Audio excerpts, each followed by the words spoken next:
Hi everyone, welcome to the Mind Blown Zone episode 55. This one is called Nuclear Bombs, Weapons, Power is a Giant Fraud. Here with Brad. How you doing, Oh, Brad? never better as usual. How about yourself? Yeah, never better. Feeling great, mate. Fantastic. Nice It's going to be a fun explosive one. title there. On purpose. Yeah. Okay, I'm gonna blast into the bumper script. You ready? Let her rip. Okay. For 75 years, we've been told that nuclear weapons can end civilization in minutes. Yet a man who swam in their waste and ate their fuel lived to 82. The test that launched the atomic age left a crater you could fill with a swimming pool. The Nagasaki and Hiroshima destruction signature is identical to that of Dresden and Tokyo, notoriously firebombed with napalm. A born secret law makes investigating the mathematics of nuclear reactions illegal, even using your own reasoning or information from unclassified sources. The same corporations armed both sides of the Cold War that kept us all terrified, and not one nuclear physicist ever handles the material during their entire education. What if our greatest existential fear has been our greatest control mechanism? Okay, Darn good what do you think, Brad? question. I think that's a good question. We're about to find out the answer to. Okie dokie. I'm going to preface this with just where I was at when we started this discussion and raising the topic as a podcast. I was at, yeah, nuclear bombs are pretty fake. I'd seen a lot of evidence against that, and I didn't really believe in nuclear bombs. But then Brad's brought up, what if the whole nuclear thing altogether, nuclear power, nuclear reactors, is fake as well? So some of this is new to me. Some of this I already completely agree with, and some is like, oh, well, okay, I'm just exploring almost like a listener. So, shall we get into it? Yeah, absolutely. Perfect. Okie dokie. Let me just make one adjustment. Okie dokie. So, why don't you take it away, Brad, on this physical evidence of the bomb related, the nuclear bomb related information? Right. So there's a guy named Michael Palmer that put out a free to read ebook. I don't know, 10, 15 years ago. I can't precisely, maybe it was 2008ish.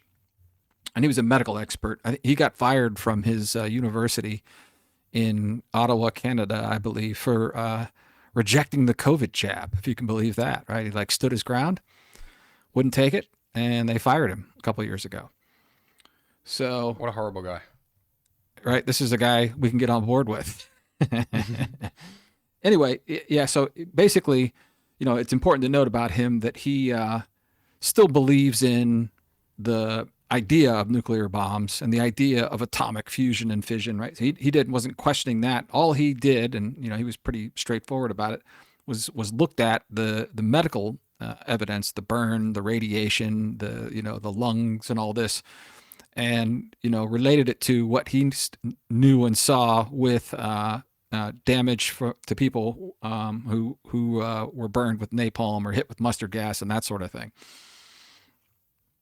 And he, basically the one thing that he said about the Hiroshima bombing was that there were no retinal burns, meaning nobody looked at the alleged blast you're not supposed to look at, Mm-hmm. right?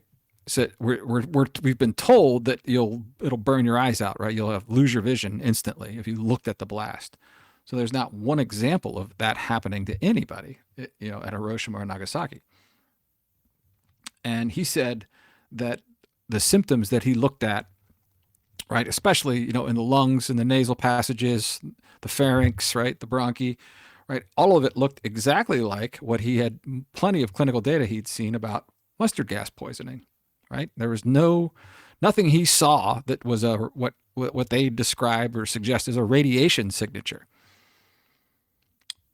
right? So Mm-hmm. in effect, he's saying this looks exactly like what we did basically, years later in Vietnam, Cambodia, Laos, and so forth.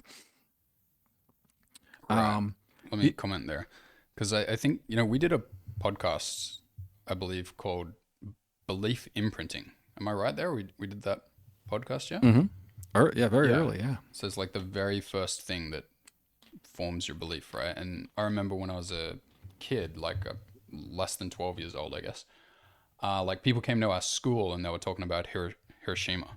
And they showed these pictures and they're like, yeah, that's because there was a nuclear bomb and there was radiation and this is radiation sickness.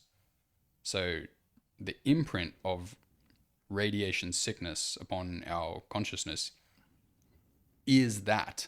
It's not like it was proven to us in any way. We just like have these pictures associated with radiation sickness. So we see that and we're like, yep, so that's what happened. So now this needs to be like actually questioned and looked at. Yeah, and this guy, is a medical expert, and he says it looks identical to mustard gas poisoning. Right. And I saw those pictures too, by the way. So sounds like they went all around the world. And those pictures are provided by a single photographer. Go ahead. Right. So someone's sending those people around to like to children to tell them facts without proof, right? Or tell them alleged facts without proof, right? Right. It's the point and declare method we talked about in viruses, right? Here's an electron microscope picture, and look at this red arrow pointing to this funny looking little thing down here with a red circle around it. That's a virus. Yep. Same thing. Okay. Like, where's your proof? Just a picture with an arrow? We call that the point and declare method of proof. Okay. Anyway, okay. Sulfur?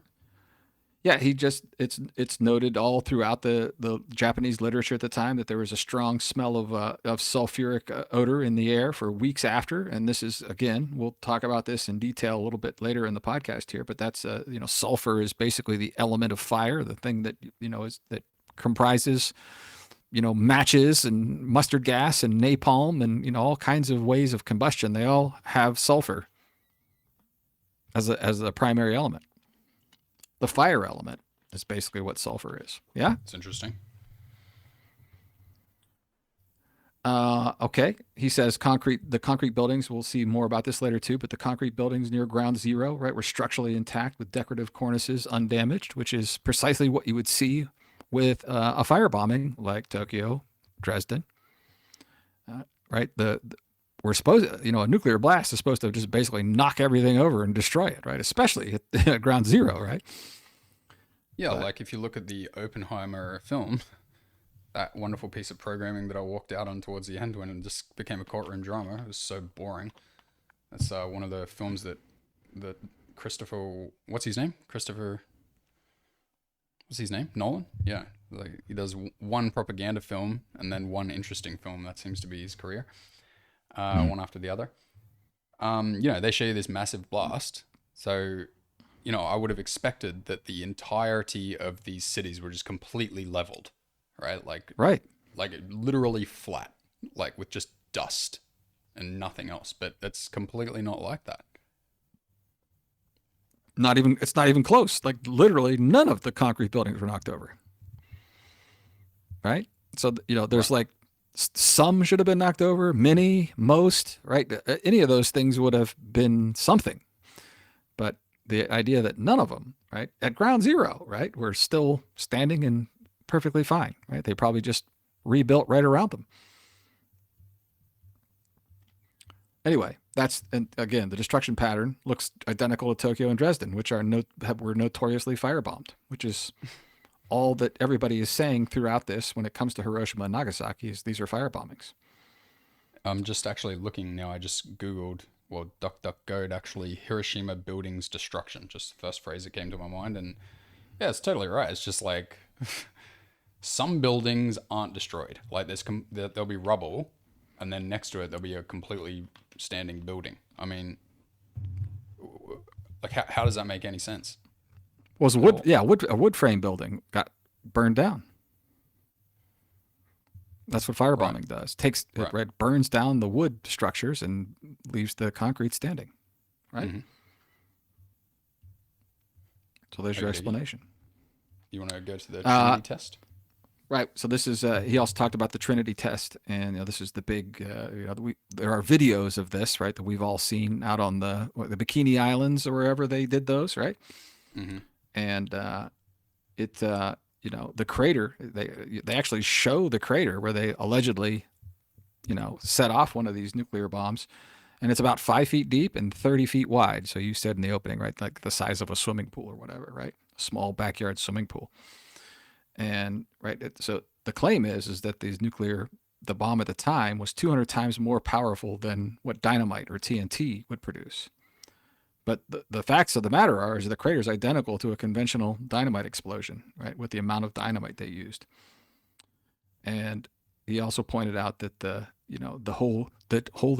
Trinity experiment, right, the Trinity test, and it's just that's the from what TNT is, right?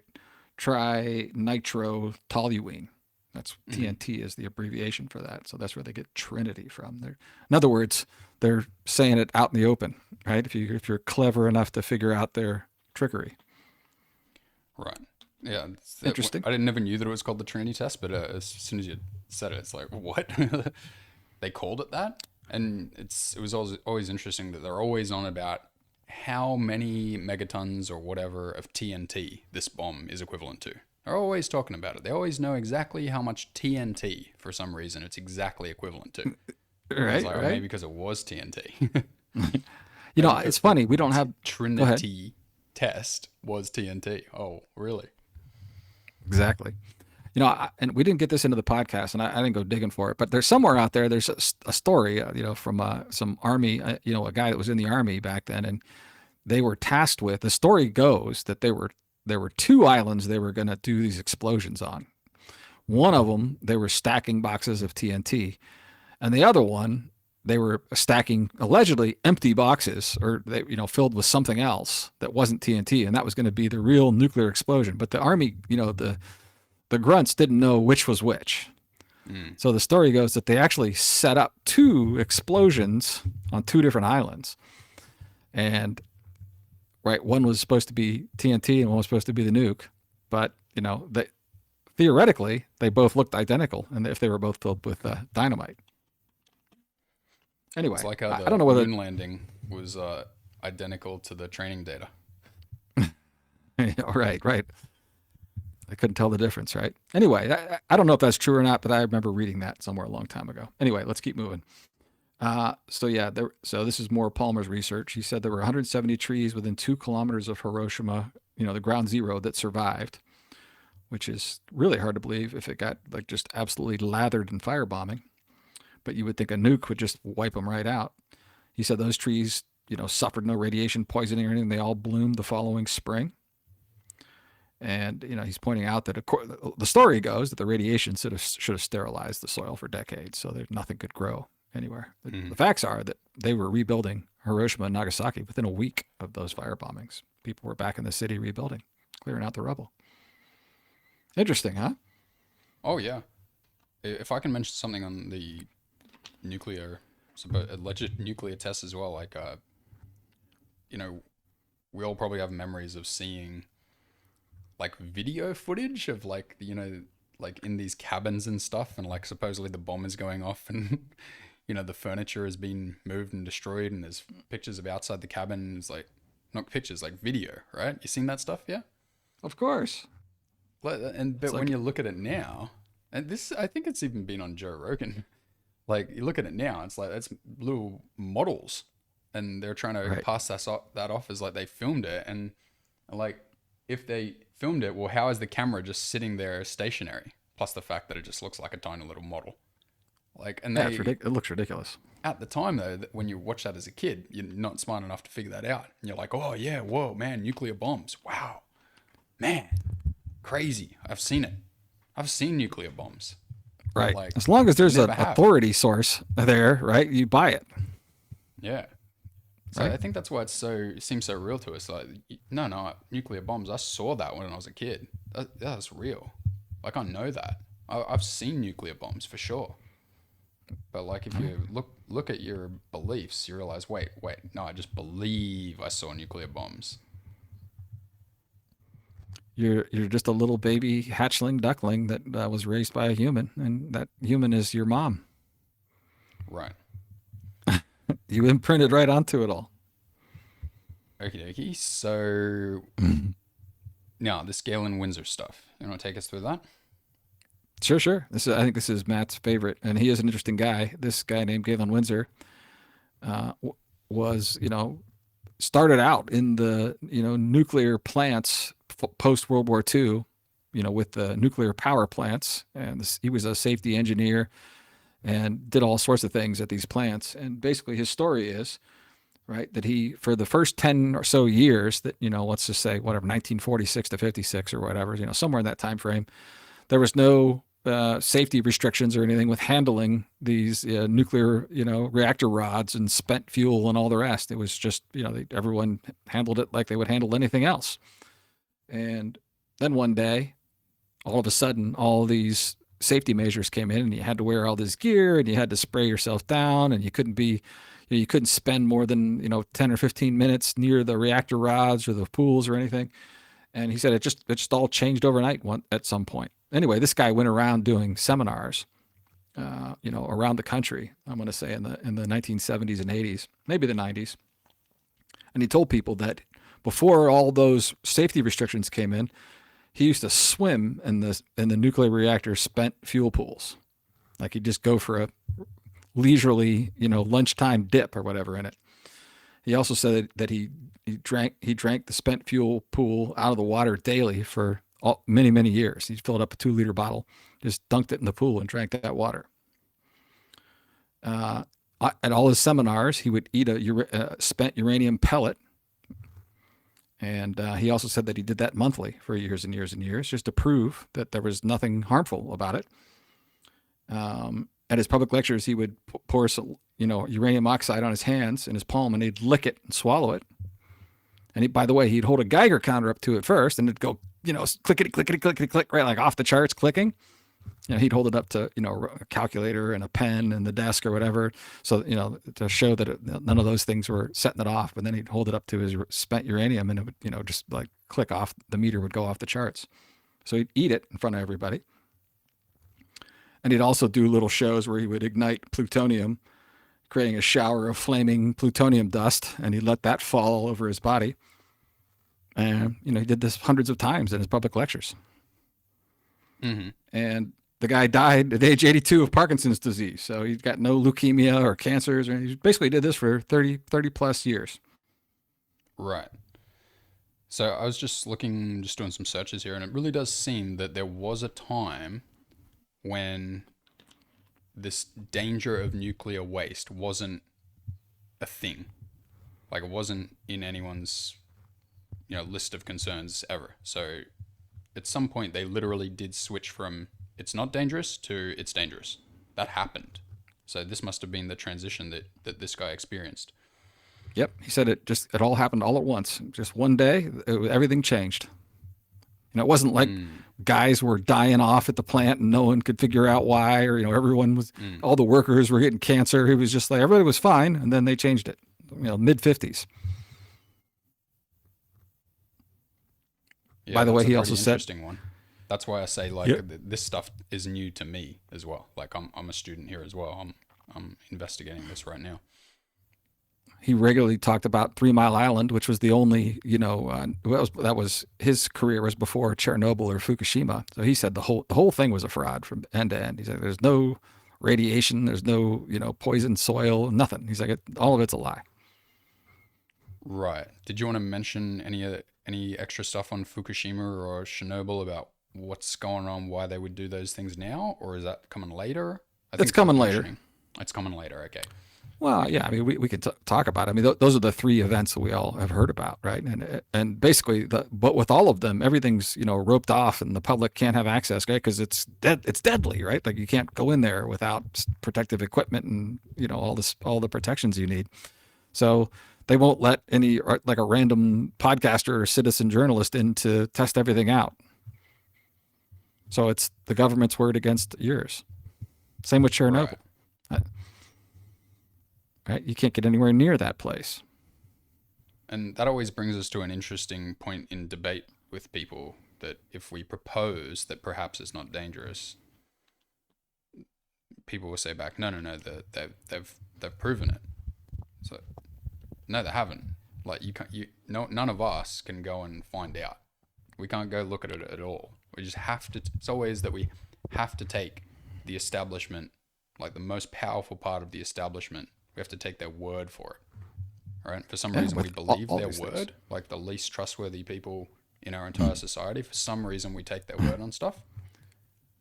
That's what we've been trained to do, just like your duckling imprinting. Blind trust and authority.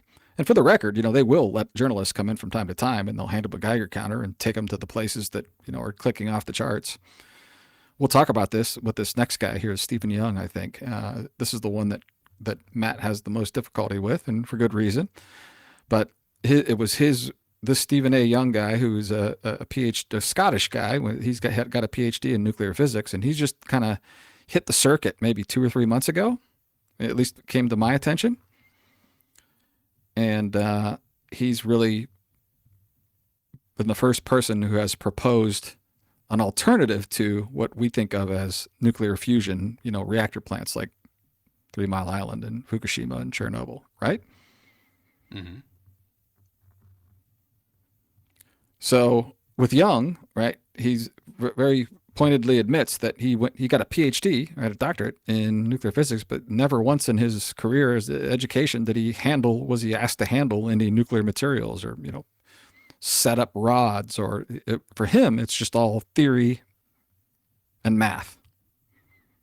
Right? That's all he got in his education, which I was mentioning to Matt before the podcast. It's a lot like your doctor, right? He says, this disease is caused by a virus. And I'm the doctor, I'm the expert. That's what I was taught, right? This is what he learned. And it's really no difference between a doctor and a nuclear physicist, right? The people that we have access to, right, that are allegedly the experts on the subjects, don't have any hands-on experience or knowledge of what they've been taught, right? Right.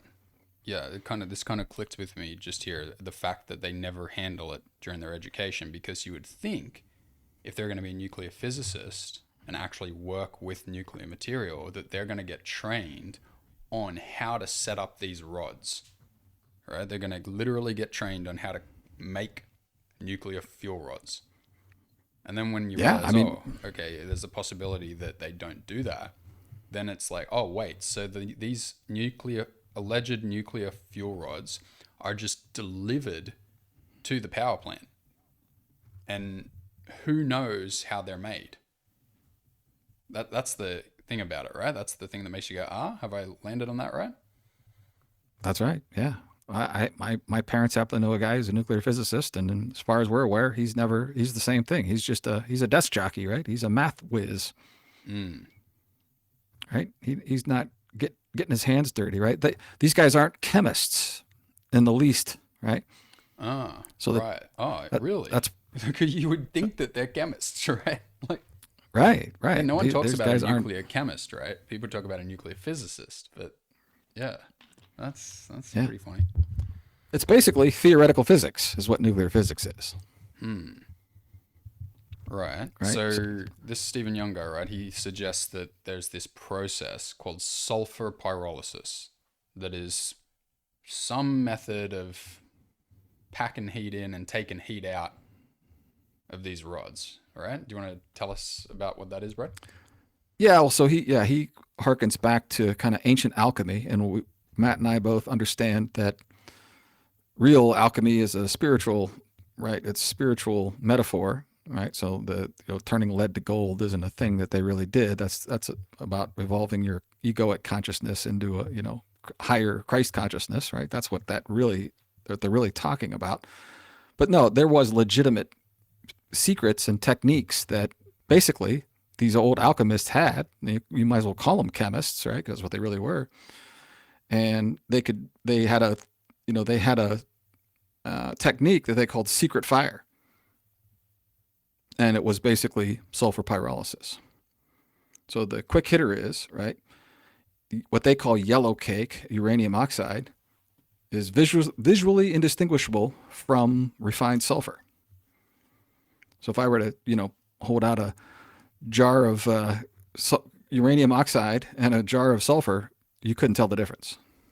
That's interesting, right? In and of itself, right? He suggests that these reactors, and we don't know this for sure, right? But this is this is new information. But he's the first guy to offer a alternative idea to what might be happening at these nuclear power plants, right? So they pack these refined sulfur into these zirconium pellets and put them in these rods, which creates an oxygen-free environment, which means there's not going to be burning or combustion, right? Mm-hmm. So this basically, it's a self-sustaining heat reaction. There's no chain reaction that's needed at all. Once this thing is heated up, the only thing that can happen is that the heat that's building inside the nuclear reactor rod expands through, right, the rod and reaches the water, which then superheats the water. So that's what he's saying, is that they could very, very likely are doing something like this, right? He's like, this is the most plausible explanation for what's going on.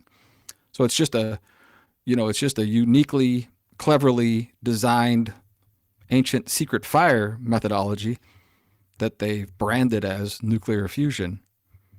But this is what's actually happening when they fire up these nuclear rods. Mm-hmm.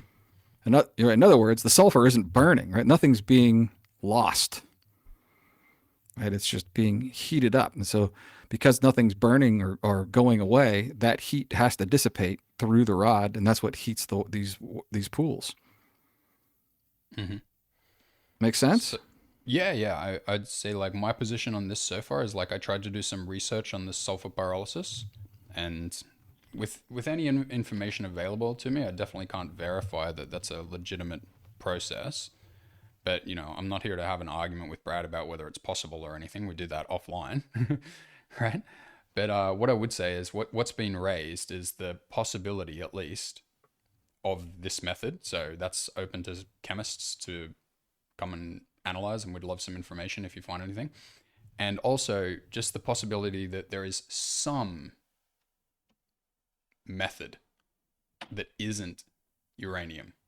And what could it be? Maybe have a think about that. Anyone who's so inclined.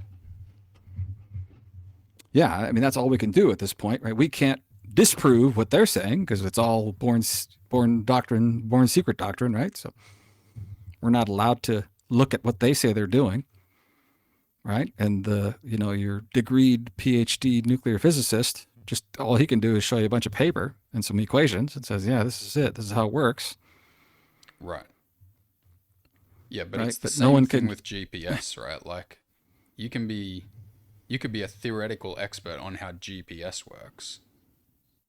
Like if you take the general method that they say by which it works, you could be an expert on that, right? You could be a mathematical expert on that. But at the end of the day, you've never seen the source code, so you don't know for sure that's how it works, right? Same way, you can be a theoretical expert on how allegedly these nuclear reactions work, but at the end of the day, you've never actually seen the truth of it, right? Like you've never seen how they actually make it.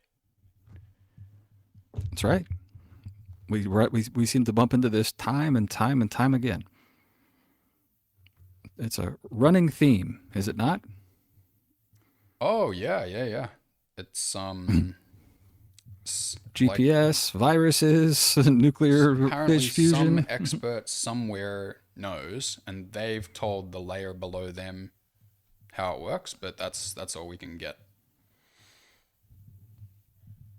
And if we don't understand it, it's because we're not smart enough. That's right. Only 12 people in the world can understand Einstein's revolutionary theories. Mm-hmm. Okay. Anything more you want to say on the Stephen Young part? Well, just the summary of his work, which is he's like, for every explanation requiring nuclear physics, he's saying there's a simpler alchemical explanation that it actually knowingly works. So there is a way to do what they appear to claim to be doing with nuclear physics. Right? It's not like it's just this complete mystery that only the super smartest government experts know. Now, has he set up an experiment to prove it and show it? I don't think he's done that yet, but hopefully he will. Right. Yeah. Hopefully someone pursues this quite seriously. Yeah, I mean we're catching this early, right? This guy's he's been out on the circuit as far as I can tell for a few months, so Right. he's new to the scene. But for me, he was the missing gap. It's like we can know that Hiroshima and Nagasaki, all the evidence suggests that those weren't nuclear explosions. We haven't had any since, other than government propaganda films, like Matt was pointing out, models with high winds blowing over little Tinker Toy cottages, right? So that part, all I could say, last year at this time was there's no evidence of any nuclear bomb explosions to date.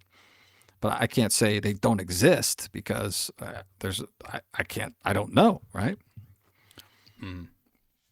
So all we can say is that finish it. Go ahead, and I'll take us to the next part.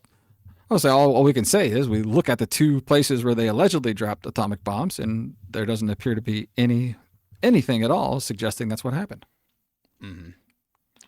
Yeah, anyway. These days they always say like, "Oh, we did a test underground," or North Korea did a test underground, or they did a test out over the ocean. Like, okay, all right.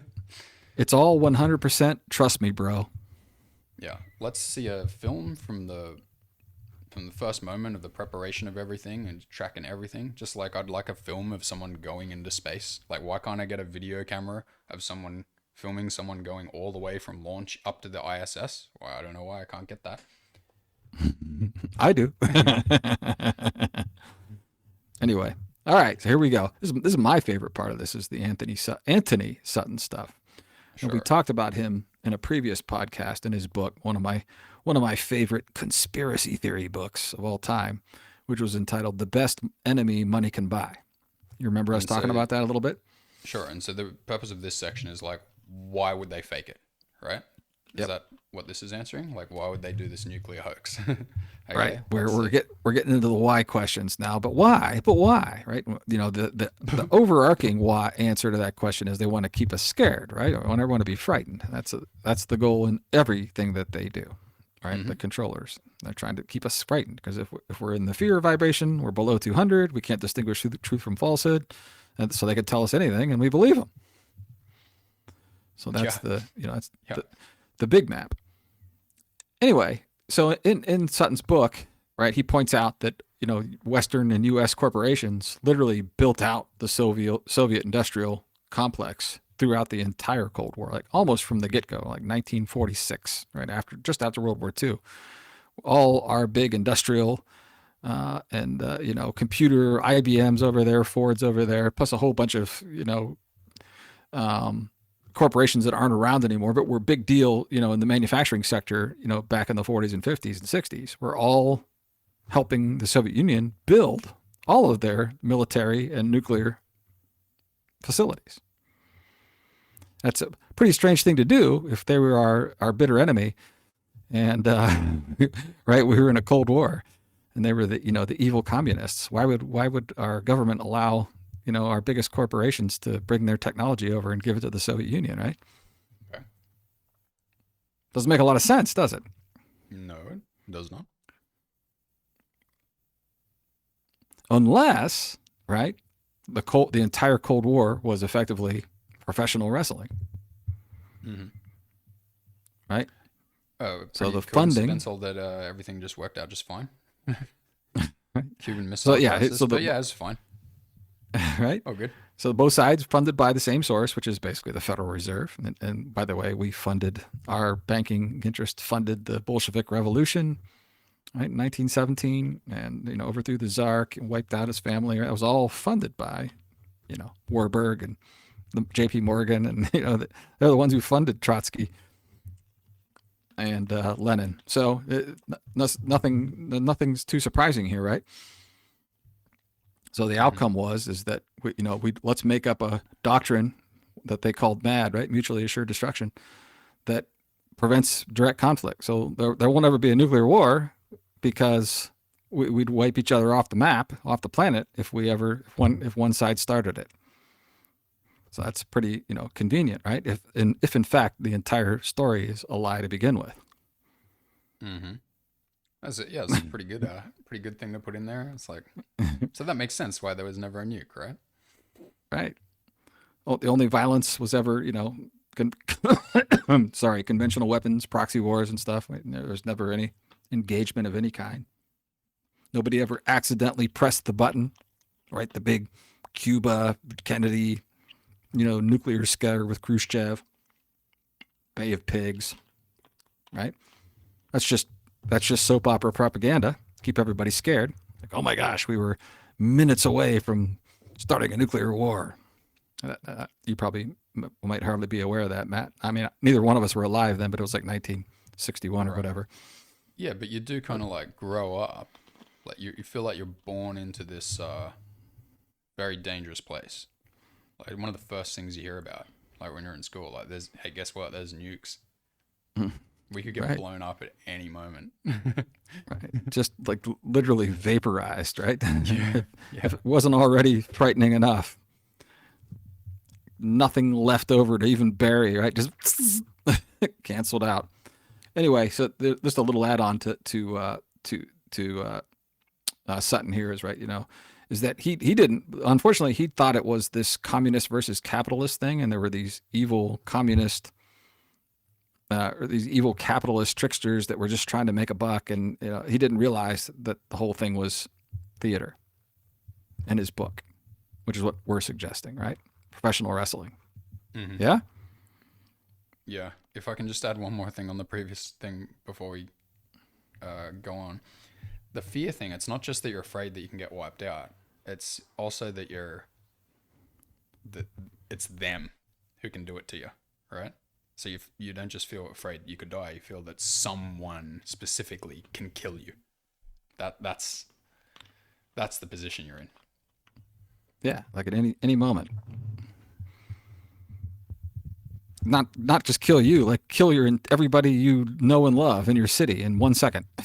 Yep. Right? It's just like That's complete how powerful annihilation. they are. Yeah. Yeah, that's the story. All right, let's keep it moving here. So the Rosenberg example, a lot of people bring this up. The a couple was tried and hanged, I believe, or killed for passing nuclear secrets to the Soviet Union. Ethel and Herbert or whatever his name was, Rosenberg. This was a huge media event in the 1950s, and every kid growing up, going to probably high school and beyond, knew all about it. It was just all over the place. It's like, oh no, now we have to worry because now the Soviet Union has the nuclear bomb making secrets. Right. So kind of a convenient cover story for the fact that A, we were giving them all the technology, and B, that they don't even exist in the first place. Right. So the expectation is we believe that the Rosenbergs, right? These two people gave them all the technology to replicate what the United States had done. Is that what they tried to say? That's exactly what they said. That sounds totally stupid. Well, guess I what? didn't know about that, but that sounds ridiculous. Yeah, look them up. In the late 1940s or early 1950s, whenever it went down, right? That was the story. Is that they handed it off our most classified, top secret documents on how to create nuclear weapons. Oh, that just sounds fake as hell. Well, you're using 2026 high consciousness reasoning to arrive at that.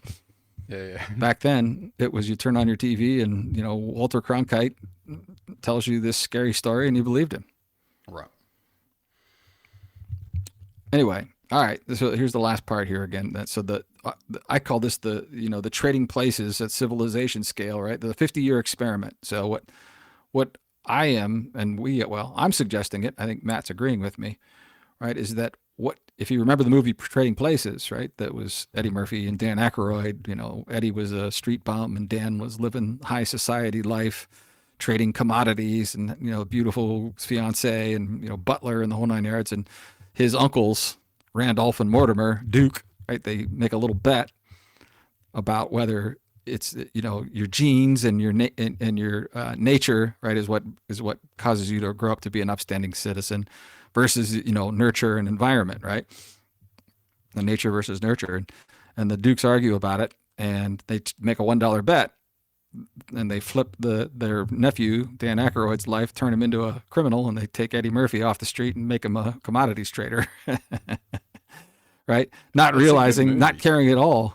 Yeah, it's a great movie, hilarious movie. But they didn't. In other words, they didn't care what happened to Dan and Eddie. Right? They were just like, this is a fun little thing we can try. And so I'm saying that just now put this at max population scale. That's what they did with the United States and the Soviet Union. Is that what they really wanted to do was they wanted to figure out which was a better system of control, right? Adam Smith's capitalism or Karl Marx's communism. And so they said, let's try it out. And so they made one country, horrifically locked down communism, and the United States, of course, was the other half. And they collected data for 50 years to see what worked and didn't work. Right. So at the end of that, right, they found that, freedom and innovation and wealth generation, we've got to preserve that in our new model that we build of control. And from communism, right, they took the surveillance, social control, ESG, and all these kind of things, like forcing public compliance, right? So that's a big part of, one party dominance, right? And so what I'm suggesting is that, and I think it's clear as a bell, if you just think about it a little bit, is that when they finished the experiment, right, what they deployed this new model of control in China. And that's been happening now since about 1990. Basically, it's capitalist economics, but communist control. Maximum productivity plus maximum surveillance, right? And since COVID, they've been exporting that model around the globe, including here in the United States. And what's really interesting about it is that if you ask real political analysts and economic analysts, what is China? Right? Is it a communist or a capitalist country? No one can give you an answer. Right? Well, so these things are capitalist, these things are communist. There's no name for it. So it's interesting that they haven't really named it. Right? It's just the China model is what it's being called. And what I'm suggesting, and I think it makes perfect sense based on everything we've laid out here, is that's all they were trying to do here is figure out better way, take away more freedom and control us as much as they can without turning it into, what communism eventually became, right? We pretend to work and they pretend to pay us. Mm-hmm. Right? There was no incentive, right? Any thoughts on that? Yeah. Well, no, I think you explained it perfectly. So this is my new framing I have for everything. I call everything. Most of us are, the establishment tries to get us down what I call the assumption cascade, right? So the establishment experts and authorities want to argue with us, like 20 steps down the assumption cascade. So they assume all these things are true, and they want to argue with, on some topic with you that you can't argue against it. What's the half-life of plutonium, right? How can you disprove that? And you got to get them all the way back up the cascade and say, prove to me that atoms exist. Then we'll talk about the half-life of plutonium, right? Well, I can predict the answer. If you said to someone, prove to me that atoms exist, that would be a delegation of responsibility to the experts who have already proven it, and that you need to go and read what they said.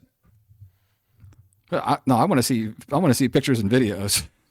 Yeah, I want to see pictures and videos too. But without those, where's the proof? It's more math. Math is not proof. Right? Math is a way to model reality. Anyway, so the cascade is, first of all, nuclear fear. That creates victim consciousness, right? As Matt has explained many times throughout this podcast, right? The pictures of the burned children in Hiroshima and Nagasaki, the idea, practicing. Did you guys do drills, right? Where you all got under your desk when the nuclear thing went off? Did you guys have to do that? I think we did. Yeah, I think we did. Yeah. Like crawling under your desk is going to help you during a nuclear explosion. That's ridiculous in and of itself, isn't it? Yeah, it just gets you to really, everyone, let's imagine, right? Let's just really imagine it happening, okay?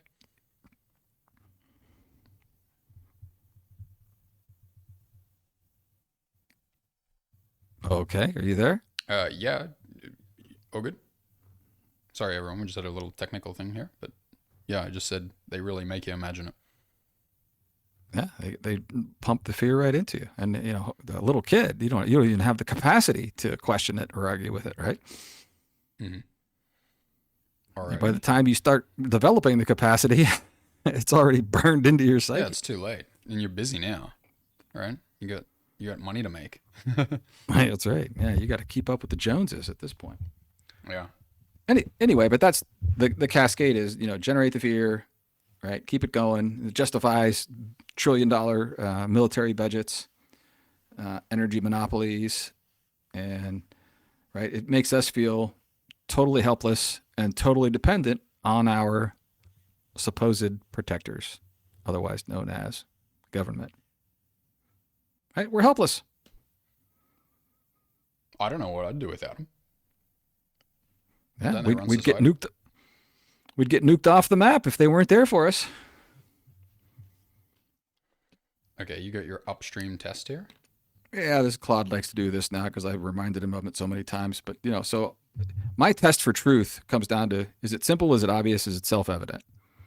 So the question is nuclear physics simple? No, it's probably the furthest thing from simple, right? You need a PhD to even begin to understand what the heck there is supposedly going on, right? Well, it isn't simple, right? Is it self-evident, right? Can you and I observe the results of burning nuclear fuel or setting off a tiny nuclear device? No, we can't, right? So we can't show it, and nobody's allegedly done it since 1945, right? For the public to see. So it's not that. And the question is it obvious, right? Nothing we've seen is obvious, right? There's no, everything from Galen Windsor, right, suggests the exact opposite of what we've been taught. Mm-hmm. He's And like, I think the response to that whole thing, that you get in argument is that you're just not smart enough to understand it, right? sure, Like, there's other people that are smarter. And what I want to say to that is, like, I can follow pretty much any train of thought. I don't find really anything difficult to follow step by step. So if someone thinks that there's the expert out there that can prove to me by train of thought, by step, okay, understand this, then you understand this, then you understand this, I guarantee I'm smart enough to understand it. So send them my way. Let's film it. Prove these things to me. Prove these nukes. Prove these viruses. Prove et cetera, right? Prove GPS. You know, sure. we're available. They're gonna. It's right. We're happy to discuss it. It's just a matter of it's going to come down to who believes what in the end, isn't it? Um. Well, I'll prove to them that they're operating at. All I intend to do is prove to them that they're operating at belief, and get them to admit it, That's what I and said. that they Yeah, that's what's don't have good. the facts. So that's what I'm That's saying. what Like, it's going to send end. to me the person who supposedly has the factual observations of reality. Like, there must be someone out there, right? It's not that we're every single layer of academia is only belief, right? There must be someone out there, supposedly, who has the observations and the proof. Send that person my way. Yeah.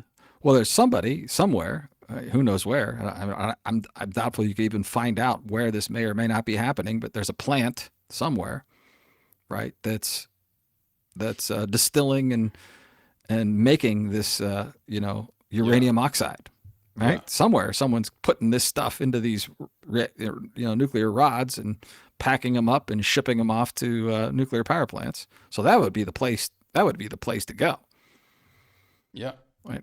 If yeah. someone Send worked at send one of that those, person, please. I'm pretty sure those guys have signed 84,000 NDAs and have all kinds of threats against if I tell you I'll have to kill you kind of a thing, right? Right, of course, yeah. That's like CIA level, FBI upper level secrecy they're sworn to. That'd be my guess, but maybe not. Maybe someone will reach out to us from one of those and agree to have a conversation with us and correct us. Yeah.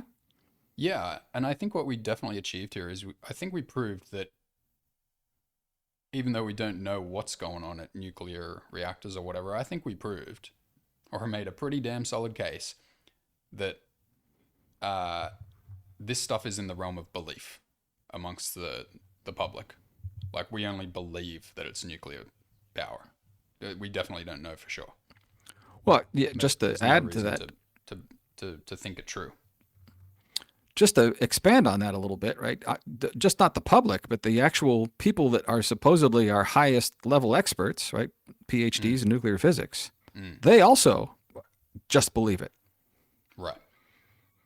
Yeah. It's Right. So, interesting how they achieve this. Like, maybe we need to do a podcast on specifically how to get it done such that the highest level theoretical experts totally believe something without having any experiential, time with it. I mean, that's the way our upper levels of academia work in practically everything.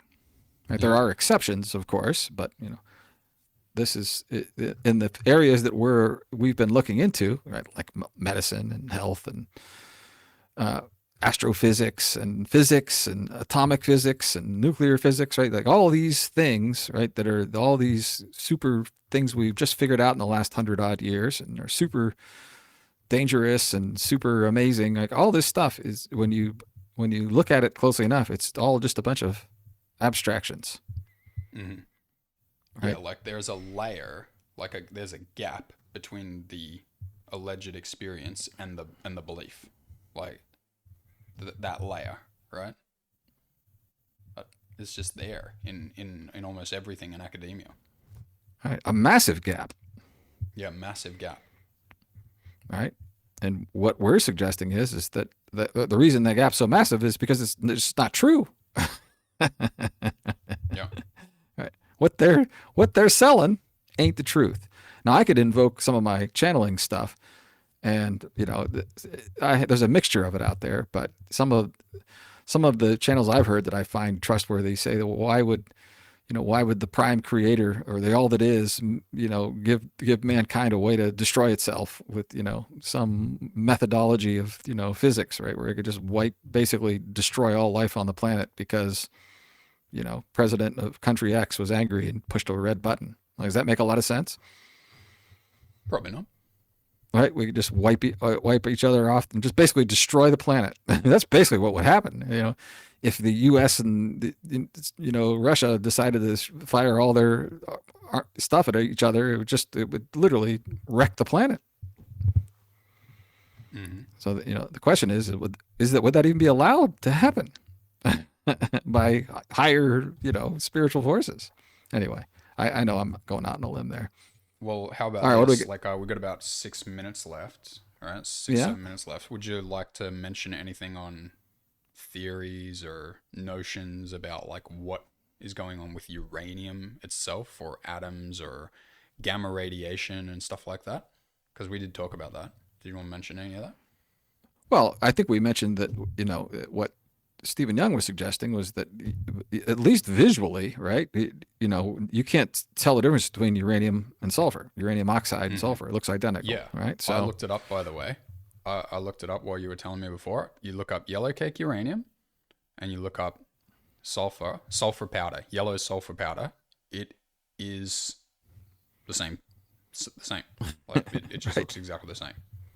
right. And so a person defending it would say, well, it's totally different, but you're not allowed. See, Matt, you're not allowed to have any, create any uranium, or if you find any, you got to tell the government about it. You can't like take it home and play with it. Mm-hmm. Right. So you can't. You have to trust the expert that says, well, the atomic properties are that uranium has 72 protons and 8 electrons in the third shell and 16 on the, what I mean? Like, that's Yeah. just Yeah, more, like, it's here's math where it is and on the periodic table. Yeah. Okay. It's on the periodic table. Here it is. Right there. So that's one of them. It's been discovered, and it's got these properties. Done. right. That's it. Again, there's just a bunch of numbers and math and abstractions. You just have to take their word for it, right? Right. So basically, what's happening just there is like the raising of the question: what if uranium doesn't even exist? Right? What if there's no such Yeah. thing as uranium? Yeah, it's just sulfur in a different, form of some sort, right? Hmm. Sulfur oxide. I don't know if that's such a thing or not, but it's just, normally Matt and I brought up something. We were talking about, I was talking about salt, right? Everybody knows salt is sodium Na and chloride Cl, right? Those two atoms allegedly, right, form a molecule that we call salt, NaCl, right? And I was saying you can't really separate them into the two different into the sodium and the chloride, because the sodium thing isn't like a stable element. It just it there you can't find sodium anywhere on the planet, right? It's not like this separate thing that exists. Oh, you can't. You're suggesting you can't have raw elemental sodium? No, it's so highly reactive, right, that it reacts with chloride or fluoride or calcium or whatever, whatever all the different things that it's got this electron shell, according to the experts, right, that just makes it react to basically hundreds of different things around it. So you'll never just find like a puddle or a pile of sodium anywhere. What about in a So vacuum? in a vacuum. In reality, right? In true reality, sodium doesn't exist. That's my point.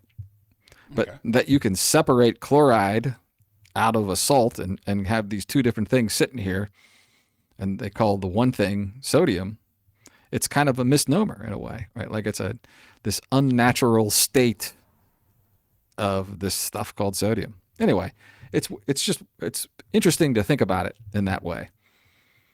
Right. And I think what you're raising here is like, we have this model, right? Periodic table, elements, right? And if you could only look with a camera close enough, you could see the atoms and the molecules, right? And they all combine in certain ways by certain rules and all sorts of stuff like that.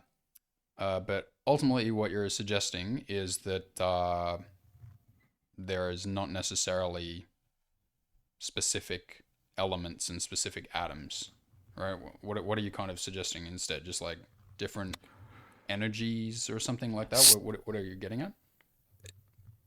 I think the real so this is a whole different podcast, and I'm not prepared to do it, and we'll just talk about it at the highest level, right? The Walter Russell's octave wave, right? Like so, basically, what he's suggesting, right, is that there's a medium that people have called the ether back before Einsteinian nonsense hit the world, right? So pre 1920, basically, the leading physicists of the era all talked about this ether, right? The fifth element, right? And they're it's so radically different from what particle physics, which has dominated our universities for the last 100 years, right? Quantum theory, relativity, Einsteinism, atoms, right? All of that is unproven, right? In reality, it's kind of like sodium doesn't exist in reality, right? Nobody can prove, right, that these little things, particles called atoms, are actually real with any type of evidence that would pass, right, in a court of law. You have to have a picture or a video or something of it, right? So the idea is that everything, right, is this ether. And what we call elements on the periodic chart, and by the way, Walter Russell made his own periodic chart, which is quite a bit different from what you and I know. And it's just they're different pressure gradients, is what he's suggesting. They're different octaves, right, or vibrations of this one substance called the ether. And they're always seeking equilibrium. You following? Yeah, yeah. I mean, I follow at the conversational level. I've tried to look into Russell's stuff before. I honestly can't make heads or tails of it. So must need a completely different way of looking at things. Yeah, I mean, basically everything's vibration. That's the easy way, or everything's light, right? That would be the high level spiritual metaphysical explanation. All is light. Mm. So light doesn't have a speed; it doesn't travel, right? It's just waves. And so when the medium, the ether, gets perturbed in a specific way, we see light. So it just changes the medium, right? The pressure gradient of the medium to visible light, Mm. right? But there aren't things flying through the air, right? So the best example of this is like dropping dropping a pebble in a pond, right? And counting how much time it takes for the ripples to get to the shoreline, right? You aren't measuring the speed of water, right? Because the medium is water. So it's the same idea, right? And you can call it light, you can call it ether, whatever. But the idea is that there's this substance that we can't see and touch with our five senses. That's what we're swimming. Fish are swimming in the ocean, right, in water, but they don't notice it because that's where their whole life is. But we're swimming in ether or light, outside the water. And so all of these particles and elements are just different pressure gradients of the ether. Yeah, you got a little bit of it. Sure. I mean, as I said, I can grasp it at the conversational level. Yeah. Yeah. Just different vibrations, basically. Right. Okay. So the best way you can translate that from your own lived experience is you could say there's a vibration of, joy, ecstasy, bliss, peace, happiness, right? That's a certain type of vibration. Then there's, fear, angst, powerlessness, depression, grief. That's a different vibration that you feel in your body. Mm-hmm. So you're suggesting that whatever uranium is like compact destruction. I don't know I don't know. I can't say anything sensible about it, but I can't say what it is or what it isn't. It's just the best we can do is say it looks identical to sulfur. Mm-hmm. Okay then. Right. That's the best we can do with it. Alrighty. We're just about bang on the hour. 1 minute over. You want to mention anything before calling that one? Well, I'll hit my closing just because I love it so much, and Claude loves it. This is my unicorn principle. So I am declaring that I'm the world's greatest unicorn expert, and I assert that female unicorns have blonde eyelashes. So, Matt, can you disprove me? I definitely cannot disprove you. Right? You can't disprove that assertion, and that's what we're saying is that the government and the nuclear experts are pulling the same stunt, right? In other words, you can't prove a negative. You can't disprove something that hasn't yet been proven. Mm-hmm. Yeah, right? It's just give me the female unicorn and I'll take a look, all right? Like, just give me the nuclear material. Like, let me take a look at it, all right? But just so happens that the born secret doctrine prevents that. So you're not allowed to have any. Oh, that's just set up very conveniently, isn't it? Right. The point of this is that the burden. This is one of the most basic maxims of law, right? He who makes the claim bears the burden of proof. Right. So I don't have to prove that nuclear bombs and nuclear power don't exist. Right. They need to prove to me that they do exist. And until they do, they're the ones that are lacking the evidence to make their case. I would just phrase it a little bit differently, because you said that they have to prove it to me, right? But someone else is going to say to you, no, they have proven it to you. You just don't get it, right? So really, they just have to prove it. They have to prove it to us, right? All of us. But that's just saying it. That's the guy said it. Yeah, it's already proven. Where's the proof? Well, I've seen it. It's these numbers and equations and calculations and pictures. Yeah, that's not the proof. No, I totally agree. Just trying to crack through to that objection, crack beyond that objection just a little deeper. Sure. I mean, that's the only one they really have, right? Mm-hmm. Is they proved it because I believe it. That's the objection. All right. That's what they all boiled down to. Anyway. That's hilarious. Nice. Okay. All right. Oh, that was a good one. Yes, it was. A lot of fun. I'm glad to get it off the table and into the wild, because I do think that they're going to try some nuclear scares on us here in the next coming months or years. And the more people that hear this and won't be scared, the faster their propaganda scheme will fail. Well, that should be a whole lot of fun. And I'll take it easy through those times. Okay. Right. Well, thanks, Brad, for putting all this together. And thank you, everybody, for watching. Thanks, everybody. Appreciate it. We'll see you on the next podcast.